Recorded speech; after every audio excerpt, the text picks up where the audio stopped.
항상 주님의 말씀을 사모해서 이 자리에 예배 자리에 오신 여러분을 진심으로 환영합니다.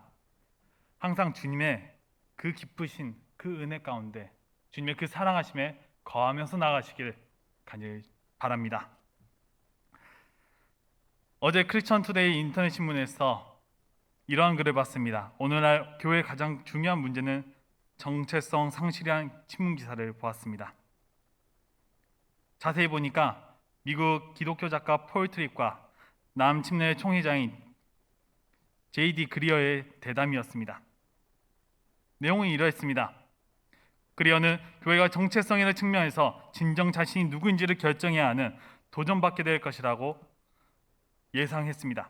그는 기독교인들은 복음의 사람들이며 이는 가장 본질적인 것에 양보해야 하는 중요한 것들이 많다는 것을 의미한다며 여러분이 특정한 정치적 일에 대해 함께 모일 교회를 찾겠지만 그런 것은 복음의 가장 본질이 아니라고 밝혔습니다.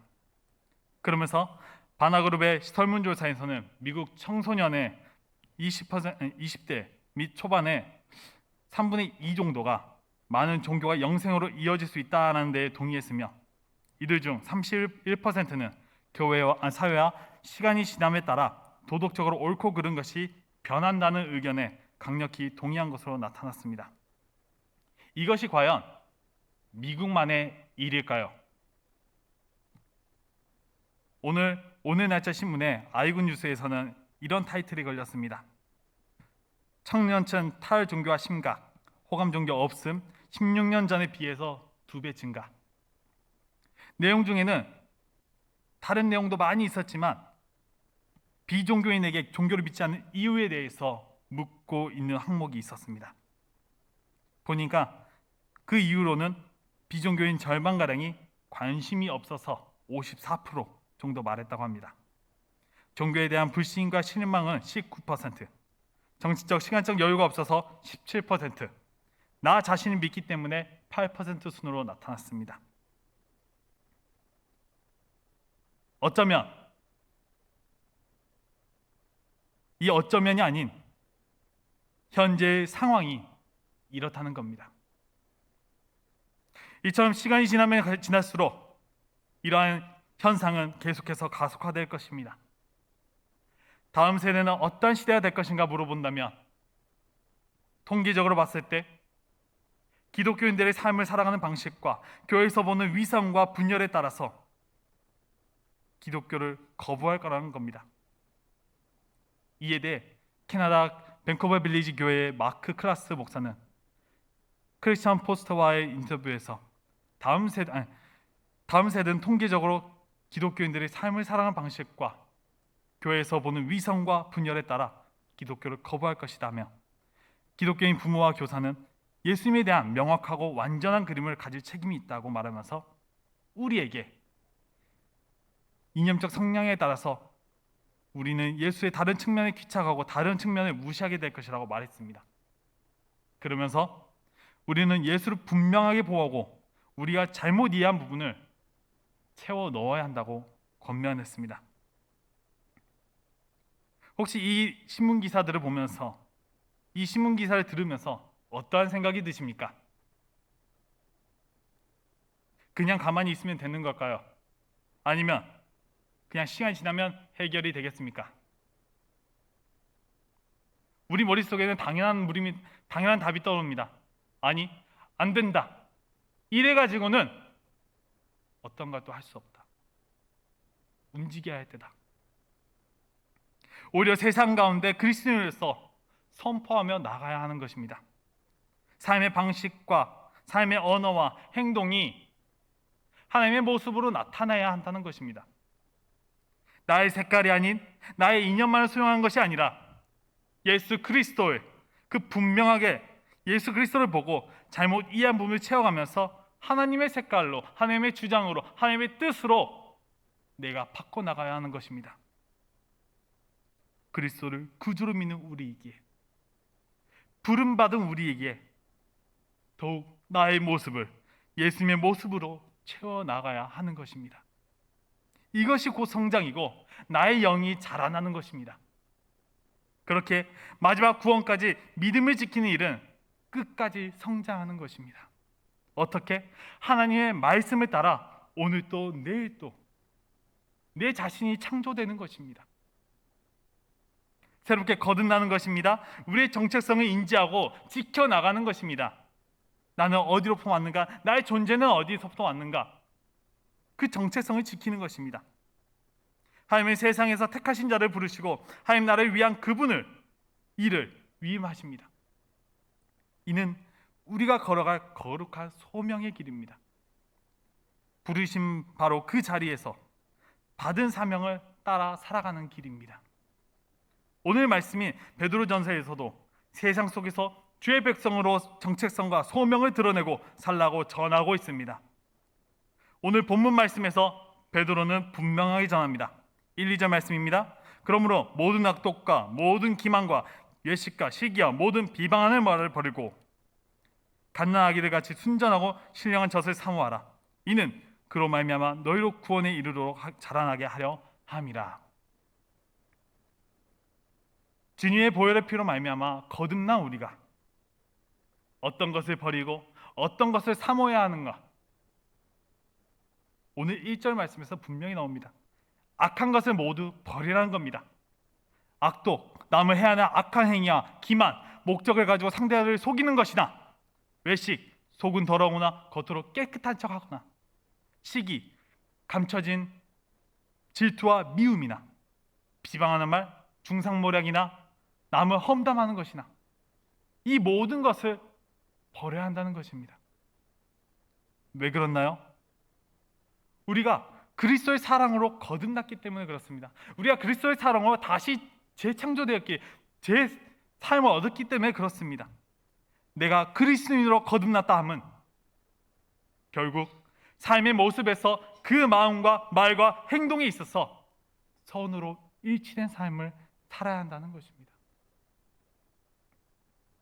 그렇기에 무엇을 사모하라? 이전에 나오죠. 신령한 젖을 사모하라. 마치 육신의 갓난아기가 젖을 찾듯이 영적 아이인 너희도 영적인 갈급함으로 순전하고 신령한 젖을 사모하라는 겁니다. 그러면 여기서 그 신령한 젖이 무엇입니까? 베드로전서 1장 24절에서 25절 말씀이 이렇게 나옵니다. 그러면 모든 육체는 풀과 같고 모든 영광은 풀의 꽃과 같은 풀은 마르고 꽃은 떨어지되 오직 주의 말씀은 세세토록 있도다 하였으니 너에게 전한 복음이 곧 이 말씀이니라. 신령한 젖이란 바로 하나님의 영원토록 무궁하신 그 말씀이란 겁니다. 하나님의 말씀이야말로 우리가 사모해야 하는 것입니다. 먹어야만 하는 것입니다. 먹어서 나의 영적인 성장이 이루어져야 한다는 것입니다. 그렇게 성장하여 맺게 될 열매가 바로 무엇이냐? 바로 구원이라는 겁니다. 우리가 이 말씀에서 착각하지 말아야 할 것은 구원에 이르도록 자라나게 한다는 말은 조금씩 노력해서 마침내 구원을 받아야 한다는 뜻이 아닙니다. 오히려 구원받은 주의 종으로서 주의 백성으로서 완성을 보는 천국에 이르기 전까지 구원받은 우리가 구원받은 자로서 자라나야 한다는 것입니다. 성장해야 한다는 거예요. 이미 구원은 받았어요. 하지만 우리가 성장해야 한다고요. 좀 더 쉽게 말하겠습니다. 하나님과 나와의 관계 속에서 그분을 알아가고 살아가는 과정이 계속해서 끊임없이 나타나야 한다는 것입니다. 즉 구원이란 하나님과 함께하는 삶입니다. 그렇기에 베드로는 세상 속에서 그리스도인으로서 거듭난 성도들에게 세상의 모든 방식들을 버리고 세상의 그 삶의 방식들을 버리고 하나님의 은혜를 추구하면서 구원의 삶을 계속 나의 삶 속에서 우리의 삶 속에서 귀하게 만들어가라고 그렇게 만들어가라고 우리에게 명령하고 있습니다. 3절에 뭐라고 말씀하십니까? 너희가 주의 인자하심을 맛보았느냐? 그럼 그리하라. 여러분은 주님의 인자하심을 맛보셨습니까? 그러면 그리해야 합니다. 왜요? 베드로 사도가 말한 것처럼 우리가 주의 인자하심을 받았다고 한다면, 우리가 그 주의 인자하심을 맛보았다 한다면은 드러내야 하는 것입니다. 마치 우리가 이곳이 맛집이라 생각하면은 마치 다시 가보고 싶고 또 먹고 싶고 다시 찾아가지 않습니까? 우리가 정말 하나님의 말씀을 체험하고 그분의 인자하심을 체험했다고 느꼈다고 한다면은 그러한 삶을 살려고 노력해야 한다는 겁니다. 왜요? 내가 느꼈고 맛봤고 체험했으니까. 다른 건 아무 상관없습니다. 내가 보고 듣고 느낀 하나님이 나에게 체험되어졌기 때문에 우리는 할 수 있는 것입니다. 그렇기에 우리가 그분의 삶이 나의 삶이 되도록, 우리의 삶이 되도록 만들어 나가야 하는 것입니다. 그것이 하나님과 동행하는 삶입니다. 그렇게 베드로는 전하고 있죠. 베드로전서 2장 4절에서 5절 말씀, 사람에게는 버림받았으나 하나님께는 택하심을 입은 보배로운 산돌이신 예수님께 나아가 너희도 산돌같이 신령한 집으로 세워지고 예수 그리스도 말미암아 하나님이 기쁘시게 받으실 신령한 제사를 드릴 거룩한 제사장이 될지니라. 나와 하나님과의 관계만을 말씀하는 것이 아닙니다. 너희도 산돌같이, 말씀에 나오죠. 너희도 산돌같이, 즉 예수님이 머릿돌 되신 것처럼 신령한 집으로 세워지라는 겁니다. 누구에게? 바로 하나님과의 관계를 맺고 있는 그 많은 성도들에게 말하고 있는 겁니다. 혼자는 안 됩니다. 너희, 즉 하나님의 사람들이 함께 예수님께 나아가 그분의 몸인 거룩한 집이 되어서 이 세상과 구별된 공동체를 형성해야 한다는 것입니다. 그리하여 5절 후반부에 말씀하시죠. 신령한 제사를 드릴 거룩한 제사장이 될지니라. 함께 모일 때나 흩어질 때나 신령한 제사, 즉 예배와 삶을, 예배의 삶을 사는 거룩한 제사장이 될 때 우리는 고난을 인내하고 구원을 이룰 수 있게 되는 것입니다. 이처럼 오늘 성경에서 나온 것처럼 산돌이신 예수님이 사람들에게 버려졌습니다.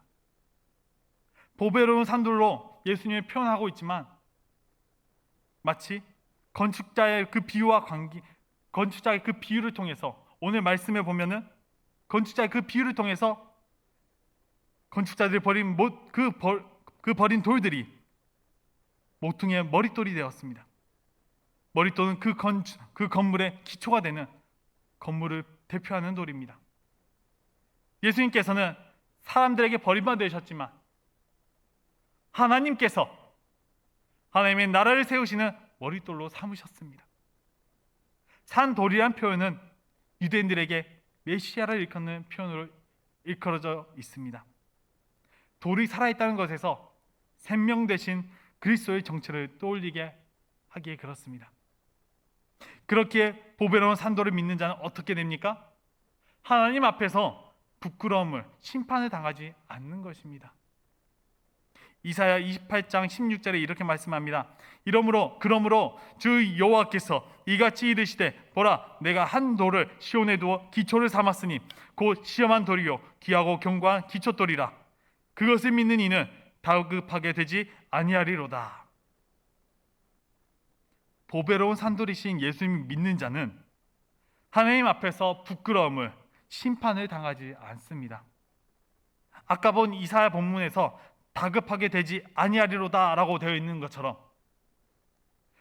그리스도를 믿지 않는 일은 죄의 부끄러움 속에 심판을 받을 것이기 때문에 그렇습니다.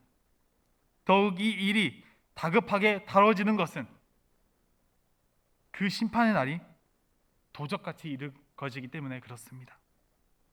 준비되지 않는 자에게 닥칠 심판이 다급함과 부끄러움을 가져다 줄 것이라고 쉽게 우리는 깨달을 수 있습니다. 결국 믿는 자들에겐 보배로운 돌이고 이 산돌이 보배로운 돌이고 구원이고 생명이고 능력이 되지만 믿지 않고 순종하지 않는 자들에게는 부딪히는 돌이 되고 장애물이 되고 걸려 넘어지게 하는 바위가 된다고 말씀합니다. 예수님 시대의 종교 지도자들을 생각해 보십시오. 그들은 예수님의 말씀에 분노하고 예수님의 존재를 미워했습니다. 이유요? 단순했습니다. 자기를 따라오지 않았기 때문에, 자기 생각대로 따라오지 않았기 때문에 예수님을 미워하고 배척하고 싫어했습니다. 아무리 예수님께서 진리라고 하시면서 진리이며 진리를 전하셨지만, 그런다 할지라도 정작 그들은 진리에 속하지 않음으로 인해서 진리를 미워하게 되고 오히려 거리를 두었습니다. 마찬가지입니다. 겸손히 회개하는 죄인에게는 진리이신 예수님이 구원이 되지만, 회개를 거부하는 죄인은 오히려 예수님께 걸려 넘어지며 자신의 심판을 자초합니다. 그렇기에 베드로는 전하는 것입니다. 예수님의 성전이 된다는 것은 예수님의 운명을 수용한다는 뜻입니다. 그분이 버린 돌이었듯이 우리도 세상에서 버려질 수 있습니다. 그분이 모퉁이 돌이 되었듯이 우리도 하나님 나라의 귀한 성전이 되어가는 것입니다. 우리도 하나님 나라, 하나님의 그 구원 경륜에서 없어서는 안 될 소중한 존재들이 될 것이란 겁니다. 우리 모두가 바로 앞에 있는 고난에만 집중해서 보는 것이 아니라 그 너머에 계시는 하나님을 바라보기를 소망합니다. 그 하나님에게 소망을 두기 원합니다. 나와 동행하신 하나님, 내가 체험했던 하나님, 그 하나님을 기억하며 소망하며 나아가기를 소망합니다. 비록 그 길이 힘든 길이고 어려운 길이지만, 그것이야말로 참된 길이라고 한다면, 그것이야말로 진리의 길이라고 한다면 우리는 그 길을 걸어가야 합니다. 왜요? 하나님께서, 예수님께서 그 길을 걸어가셨기 때문에 그렇습니다. 아까 베드로가 전했던 것처럼 예수님을 머릿돌 삼아 우리는 성전으로 지어져 갈 겁니다. 왜 그런가요? 어둠 가운데 우리를 불러 기이한 빛에 들어가게 하신 하나님의 아름다운 덕을 선전하는 증인으로 사는 것을 바라고 계시기 때문에 그렇습니다. 베드로전서 2장 9절에 말합니다. 그러나 너희는 택하신 족속이요 왕같은 제사장들이요 거룩한 나라요 그의 소유가 된 백성이니 이는 너희를 어두운 데서 불러내어 그의 기이한 빛에 들어가게 하신 이의 아름다운 덕을 선포하게 하려 하심이라. 믿지 아니하면 부딪히는 돌과 걸려 넘어지게 하는 바위가 될 것이다. 그러나 우리를 이렇게 불러주신 겁니다. 너희는 택하신 족속으로, 왕같은 제사장으로, 거룩한 나라로, 그의 소유가 된 백성으로 우리의 정체성을 확립시켜 주셨습니다. 우리를 부르셨습니다. 그리고 어떻게 하라? 어둠 가운데 있어야만 했던 우리를 구원하신 하나님의 아름다운 덕을 선포해야 한다는 거예요.